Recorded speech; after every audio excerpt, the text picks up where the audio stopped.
Agora nós vamos falar sobre planta, né? De quinta-feira é dia da gente falar sobre a flora, né? Uma arte que utiliza métodos e técnicas muito específicas para criar árvores em tamanho bem menores do que normais. O significado literal da palavra bonsai é árvore em bandeja ou vaso. Para a produção de árvores em miniatura são utilizadas espécies específicas e as miniaturas têm entre 15 e 60 centímetros. Hoje a gente vai falar sobre bonsai. Uma curiosidade é que, apesar de fazermos associação imediata do bonsai com a cultura japonesa, foram os chineses os primeiros a cultivar árvores e arbustos em vasos de cerâmica. Mas foram os japoneses que aperfeiçoaram, então, essa arte do bonsai. E existem vários estilos de bonsai. A repórter Ana Luísa Elisiário vai entrar aqui com a gente para falar um pouquinho, né? Vai dar dicas aí de como cultivar essas mini árvores que trazem toda uma delicadeza para o ambiente onde são colocadas. Bom dia, Ana! Seja bem-vinda! Ana sempre vindo em paisagens maravilhosas, né? Tá lindo esse visual aí, viu, Ana? Vocês estão vendo, né? Que lugar lindo que eu tô aqui hoje. Bom dia, Vá, bom dia, Tiago, e bom dia para todo mundo que está acompanhando o Manhã da Piedade. Eu vim aqui no Bonsai Xizen, aqui no bairro Cachoeirinha, para conversar com o professor Ladoso, que é especialista em bonsais. Bom dia, professor, tudo bem? Bom dia, tudo bem? Agora, para a gente começar, os meninos já introduziram um pouquinho do bonsai, mas vamos explicar aqui direito o que é o bonsai. Certo, pode perguntar. Explica pra gente o que é o bonsai. Bom, bonsai em japonês significa árvore plantado e cultivado na bandeja. Então, são árvores em miniatura, cultivado. Porque o bonsai não é só a planta, tem envolvido o cultivo. Então, você tem que entender de cultivo para manter ela viva aqui. Lindo, então, bonsai é árvore plantada e cultivada em bandeja. E aí, depende do tamanho da bandeja, para a gente poder escolher qual bonsai vai ficar em cada bandeja? Na realidade, a gente não escolhe o bonsai para a bandeja, a gente escolhe a bandeja para o bonsai. Porque a bandeja é apenas uma moldura de um quadro, o foco é a árvore. Então, nós temos que adequar o vaso à bandeja. Geralmente, a altura da bandeja tem a ver com o diâmetro do tronco. Então, se o tronco ele é fino, a bandeja tem que ser rasa. Se o tronco é mais grosso, a bandeja pode ser mais alta. E tem toda uma estética envolvida nisso. Tem que ter o casamento perfeito. E como que a gente sabe esse casamento perfeito? Olhando aí mesmo o tamanho, qual a dica que o senhor dá aqui? Por exemplo, esse bonsai aqui, ó. Vamos pegar pequenininho aqui. Rápido. Ele vai buscar ali um para mostrar pra gente, para explicar essa questão do posicionamento ali da árvore também na bandeja. Como que a gente sabe isso? Então, imagina esse bonsai nessa bandeja. Esteticamente errado, tá? Então, tudo tem uma estética envolvida. E o posicionamento do bonsai na bandeja, segundo a estética, É surreal, você nunca põe ele no meio do vaso certinho. Você sempre desloca ele ou para a direita ou para a esquerda. Entendeu? E sempre deixando no fundo um buraco para a água. É importante que a água vá embora rápido. A gente estava conversando aqui antes, né? Que eu até perguntei para o senhor se a gente consegue cultivar um bonsai dentro de casa. É possível ou não? Esse é o erro de muita gente que não tem conhecimento de cultivo. Compra o bonsai, acha lindo, maravilhoso. Eu vou colocar lá no meu escritório ou lá na minha sala. Aí acontece isso aqui, ó. Uma senhora comprou esse bonsai, pagou caro nele. Ela queria ornamentar a entrada da recepção lá, só que essa planta ficou dentro da sala e morreu. Então, árvore, bonsai é árvore. E as árvores ficam em contato com o sol o dia inteiro. Se você quer ter uma planta em casa, então vai cultivar samambaia, antúrio, a orquídea, tem umas orquídeas que é de sombra, né? E também a venca, aquela palmeira raf, são plantas de sombra. Na natureza são as plantas que nascem debaixo da sombra das árvores. Entendeu? Por exemplo, aqui, nós temos aqui uma orquídeazinha. Se for ficar em contato com o sol direto, ela vai morrer. Mas aqui a árvore dá uma sombra nela. Então a árvore dá sombra nas árvores, nas plantas de sombra. E uma pergunta, professor Ladoso. Qualquer árvore pode se tornar um bonsai? Sim, porque bonsai, o nome bonsai é árvore plantada e cultivada na bandeja. A preferência é que seja árvore de folha pequena, tá? Porque se o fruto é muito grande, imagina um bonsai de jaca. Um bonsai desse tamanhozinho com uma fruta desse tamanho. Então fica desproporcional. Então qualquer árvore, de preferência, que tenha folha pequena. E falando assim da questão da rega, a gente falou que o bonsai, né, ele precisa ficar em sol frequente porque é uma árvore. Em questão da rega, a gente está até num espaço aqui que tem uma telinha em cima, né, para proteger do sol e tudo. Como funciona a rega para quem tem um bonsai em casa ou quer ter? A pergunta que mais me fazem é essa: quantas vezes que eu vou ter que regar por dia? Aí eu falo assim: quando a planta te pedir água. Muito simples, né?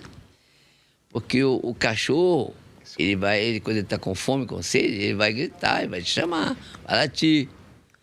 A planta é silenciosa. Então, como que você sabe? Passa o dedo, sujou, está molhado, não precisa molhar. Passou o dedo, não sujou, está precisando de molhar. Então, a planta vai pedir água, você põe a água para ela. E vai depender muito da quantidade de folha que ela tem. Quanto mais folha, mais ela consome água. Então, menos folha, menos água. Em relação à adubação, por ser uma árvore, elas demandam bastante adubo, como essas plantas que a gente tem em casa, que tem que ficar, né, adubando sempre, ou não precisa? Como funciona? De quanto em quanto tempo? Ou depende também da espécie, né, da árvore? Então, vamos entender a natureza. Uma árvore na natureza, ela é independente. As raízes dela vão buscar nutriente e água longe. Tá? Então, ela é independente. Um bonsai é independente. Então, ele precisa de sol, chuva, sereno, umidade e a nutrição, que é a adubação. Você pode usar o adubo orgânico, que ele perde a ação em 30 dias.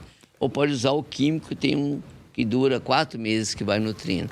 Então, tem que nutrir. Se não nutrir a planta, ela adoece. É igual nós.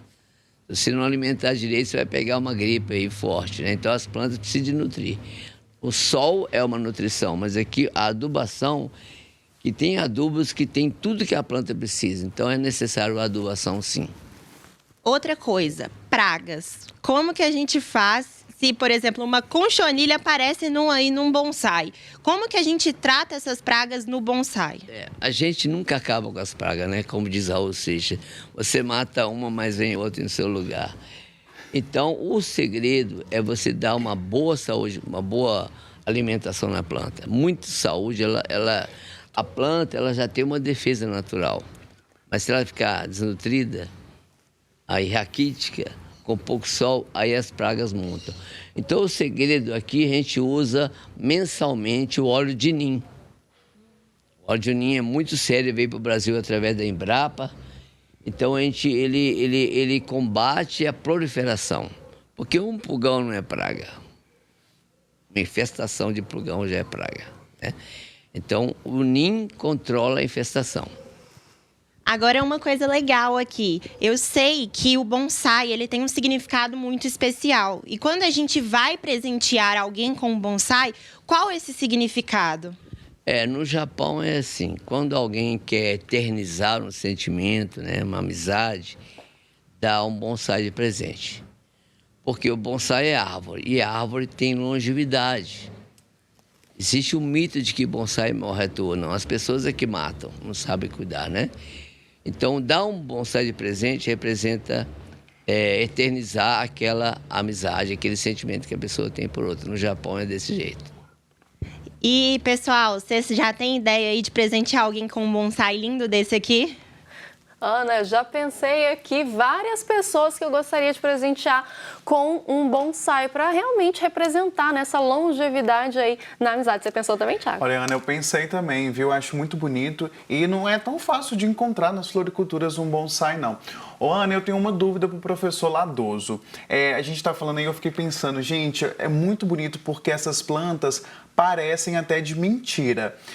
Você falou a respeito que elas não crescem por conta da bandeja. Eu fico pensando, gente, mas vai ficar assim desse tamanho pro resto da vida? E outra dúvida, a pessoa consegue fazer um bonsai em casa ou precisa já comprar pronto?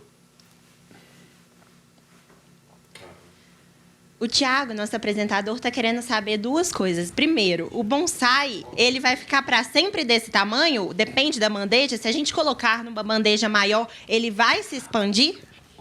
O artista ele tem que já planejar, projetar o tamanho do seu bonsai. Esse bonsai aqui, ele foi projetado para ser esse tamanho. Esse aqui, ó. Se eu quiser ele maior, ele vai ter que perder toda a forma. Ele vai ter que sair dessa bandeja, ir para uma bacia maior, ele vai crescer, só que essa forma que ele já tem, ele vai perder.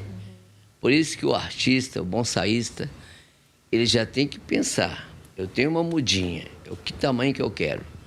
Porque depois que estiver pronta, é uma peleja você reconstruir de novo uma árvore maior.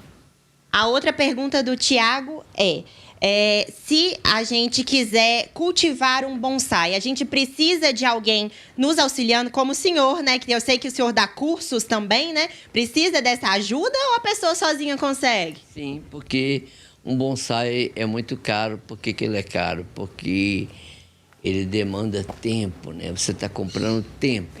Por exemplo, uma planta dessa aí, por exemplo, demorou 5 anos para ficar pronta.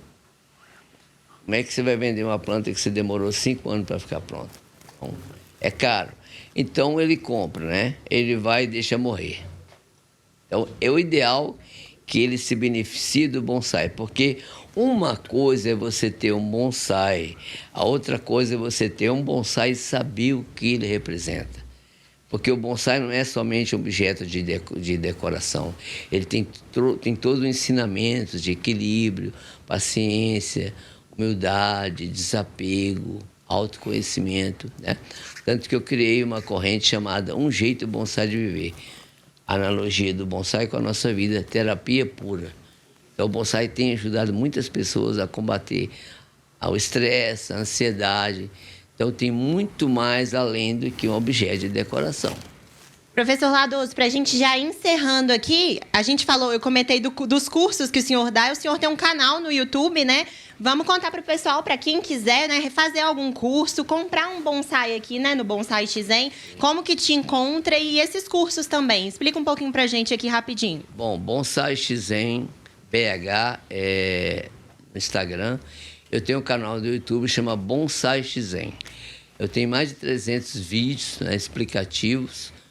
E eu dou curso pelo Brasil todo, né? Então, se quiser um curso sério, que bonsai é uma longa caminhada. Então, o meu curso é quase 1 ano de curso. Você vai aprender arte, que você saber cuidar de uma planta, o cultivo, arte é a parte de estruturar a planta, o cultivo de cuidar da planta e a filosofia, que é o autoconhecimento, humildade, contentamento, desapego, né? Gente, legal demais, né? Muito bonita bonito, né? A arte do bonsai, né? Ana, eu só fiquei curiosa para saber qual que é a altura máxima que é considerada um bonsai, né? Pra gente encerrar aqui, a Vanessa teve uma curiosidade, quer saber uma curiosidade. Qual é a altura máxima que um bonsai atinge, professor Ladoso? Não, geralmente tem bonsai bem grande, bonsai de 1,5 m, né? Geralmente não tem muita coisa muito além disso. Mas o comum é o bonsai de 5 centímetros, né? Até 1,5 m, mais ou menos, é os mais comuns. Mas a árvore na bandeja, então, não importa o tamanho. Se ela estiver na bandeja, se estiver esteticamente correta, se estiver com cara de árvore, Porque o bonsai tem que dar uma ideia de uma árvore que chegou no seu esplendor, na sua maturidade. Se não tiver essa ideia de árvore, não é bonsai, é só uma muda no vaso de bonsai. Professor Ladoso, muito obrigada aqui por essas explicações. E, gente, fico com vocês aí no estúdio admirando esse lugar maravilhoso.